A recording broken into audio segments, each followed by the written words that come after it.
Hi guys, start tayo ng attack.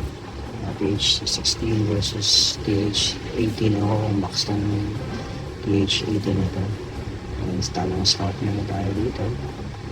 Yan, tamang plano ng attack. Kasi talagang sobrang pinakabahan ako dito sa attack na ito. Yung balak ko patamain yung fireball dito sa may babang part ng pwede. Kasi medyo malaki yung compartment dun. Kasi yan, start na tayo. Oops, tama ko isip ko na 50-50 ko nga adapt.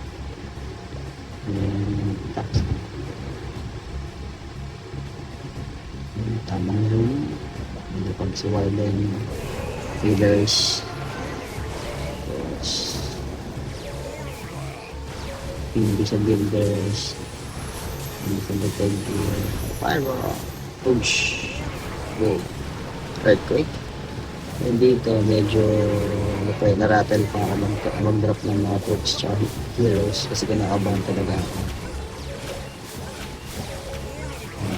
18 tsaka ice golem for counter panel, tapos yung troops na troops troop rider,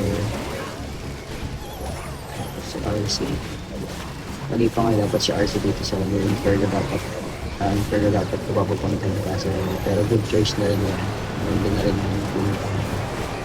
Hindi overgrowth sa may Gunpei Inferno at saka sa scatter shot.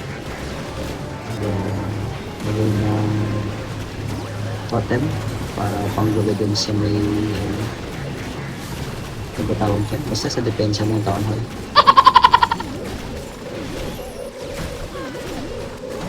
Then dito kinakabahan ako kasi akala ko maubos yung troops sa person spell ko. Tinala may healers. Then napag-alit ng totem para ma-distract yung ano ba yun? Thrower ba yan?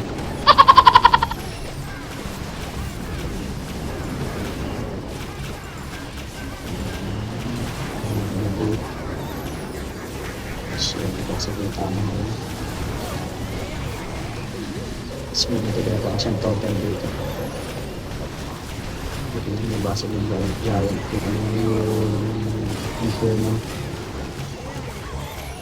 Yan, sure ball yan, dahil pang troops eh. Tapos pwede pa yung tatlong heroes. Yung ano lang ang kalaban dito, yung multi-archer. So wala, 3-star na to guys. Nakachamba na naman tayo sa TH16 versus TH18. Ikot ko si Queen, tamang zoom out. 93%, 94, 95, 96. Yan, sure ba yung 3-star guys. Nakachamba na naman tayo. Okay. 3-star. Perfect na naman yung war.